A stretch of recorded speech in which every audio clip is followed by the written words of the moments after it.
بسم اللہ الرحمن الرحیم۔ ایمان تازہ ہو جائے گا۔ عبداللہ طاہر جب خراسان کے گورنر تھے اور نیشاپور اس کا دارالحکومت تھا تو ایک لوہار شہر ہرات سے نیشاپور گیا اور چند دنوں تک وہاں کاروبار کیا۔ پھر اپنے اہلویال سے ملاقات کے لیے وطن لوٹنے کا ارادہ کیا اور رات کے پچھلے پہر سفر کرنا شروع کر دیا۔ انہی دنوں عبداللہ طاہر نے سپاہیوں کو حکم دے رکھا تھا کہ وہ شہر کے راستوں کو محفوظ بنائیں تاکہ کسی مسافر کو کوئی خطرہ لاحق نہ ہو۔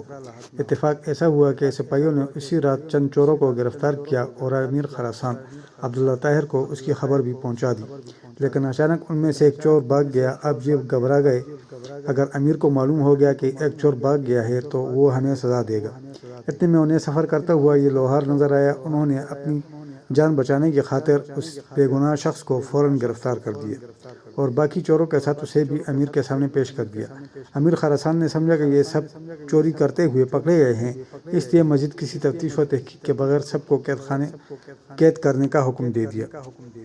لیکن نیک سیرت لوہار سمجھ گیا کہ اب میرا معاملہ صرف اللہ جل شانہ کی بارگاہ سے ہی حل ہے اور میرا مقصد اس کے کرم سے ہی حاصل ہو سکتا ہے، لہٰذا اس نے وضو کیا اور قید خانے کے گوشے میں نماز پڑھنا شروع کر دی۔ ہر 2 رکعت کے بعد سر سجدے میں رکھ کر اللہ تعالیٰ کی بارگاہ میں رکعت انگیز دعائیں اور دلسوز مناجات شروع کر دیتا اور کہتا، اے میرا مالک، تو ہی اچھی طرح جانتا ہے کہ میں بے قصور ہوں۔ جب رات ہوئی تو عبداللہ طاہر نے خواب دیکھا کہ 4 بہادر اور طاقتور لوگ آئے اور سختی سے اس کے تخت کے چاروں پایوں کو پکڑ کر اٹھایا اور الٹنے لگے۔ اتنے میں اس کی نیند ٹوٹ گئی۔ اس نے فوراً لا حول ولا قوت الا باللہ پڑھا، پھر وضو کیا اور اس احکم الحاکمین کی بارگاہ میں 2 رکعت نماز ادا کی، جس کی طرف ہر شاہ و گدھا اپنی اپنی پریشانیوں کے وقت رجوع کرتے ہیں۔ اس کے بعد دوبارہ سویا تو پھر وہی خواب دیکھا اور اس طرح 4 مرتبہ ہوا۔ ہر بار وہ یہی دیکھتا تھا کہ 4 نوجوان اس کے تخت کے پایوں کو پکڑ کر اٹھاتے ہیں اور اٹھانا چاہتے ہیں۔ امیر خراسان عبداللہ طاہر اس وقت ایسے گھبرا گیا اور انہیں یقین ہو گیا کہ ضرور اس میں کسی مظلوم کی آہ کا اثر ہے۔ امیر خراسان نے رات ہی میں جیلر کو بلوایا اور اس سے پوچھا کہ بتاؤ، تمہارے علم میں کوئی مظلوم شخص جیل میں بند تو نہیں کر دیا گیا ہے؟ جیلر نے عرض کیا، علیجا، میں یہ تو نہیں جانتا کہ مظلوم کون ہے، لیکن اتنی بات ضرور ہے کہ میں ایک شخص کو دیکھ رہا ہوں جو جیل میں نماز پڑھتا ہے اور رکعت انگیز و دلسوز دعائیں کرتا ہے۔ امیر نے حکم دیا اسے فوراً حاضر کیا جائے۔ جب وہ شخص امیر کے سامنے حاضر ہوا تو امیر نے اس کے معاملے کی تحقیق کی۔ معلوم ہوا کہ وہ بے قصور ہے۔ امیر نے اس شخص سے معذرت کی اور کہا، آپ میرے ساتھ 3 کام کیجیے۔ نمبر 1، آپ مجھے معاف کر دیں۔ نمبر 2، میری طرف سے 1000 درہم قبول فرمائیں۔